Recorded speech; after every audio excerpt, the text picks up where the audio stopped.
Kamusta kabarkada? Ako nga pala si Kuya Nyor and welcome to Kada. Wow, let's be a Kada Crap na naman. Kasi po tayo po ay gagawa ng V-Farm. Kasi mga barkada, napansin ko sa Kada Crap na walang dessert to.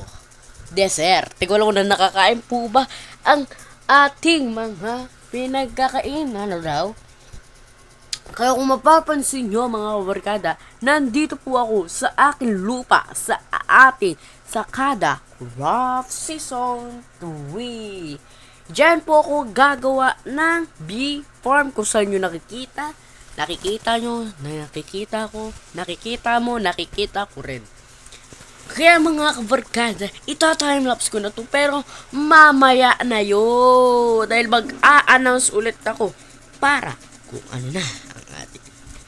Kasi mga barkada, dito sa aking i-upload, dun sa aking previous episode, ito yung aking previous episode, sa comment section po na yan, ay andyan po ang Discord natin. Kaya pumasok na po kayo sa Discord. Lahat po na naka-subscribers na po natin.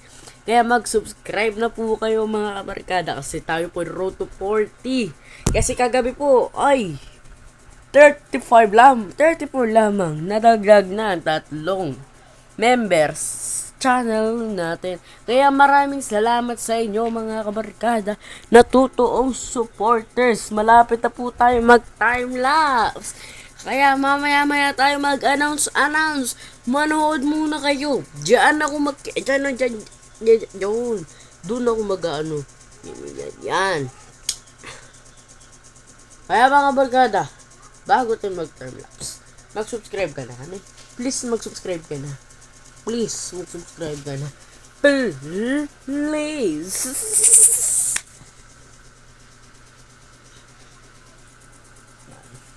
Kaya kung bago ka lang dito, mag-subscribe ka na dahil bibigyan kita ng malupitang timelapse. Let's begin.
Yo mga kabarkada, natapos na po yung ating bee farm dito sa Kada Crap. Kaya kung ano pang hinihintay nyo sa panonood, ipapakitan dito talaga ako sa bee farm na sa mga farms natin kung saan tayo gumagawa ng mga farm. Ito papakita ko sa inyo. Ayan ang ating cobblestone farm. Punta tayo dito sa isa. Ito naman ang redstone farm. At ito naman po ang ating ginawang bee farm at sa ilalim niyan po ay mayroong andyan po ang bamboo farm natin, no? Andyan po yung bamboo farm natin. Ang sakit sa mata, no? Malapit na, mga barkada. Mag-subscribe na po kayo, mga barkada, no? Puro subscribe, please mag-subscribe ka na at pumasok ka na sa ating Discord channel sa mga official na totoong pumapasok. Kaya mga kabarkada, maraming salamat sa panonood ninyo. Hanggang sa muli. Paalam.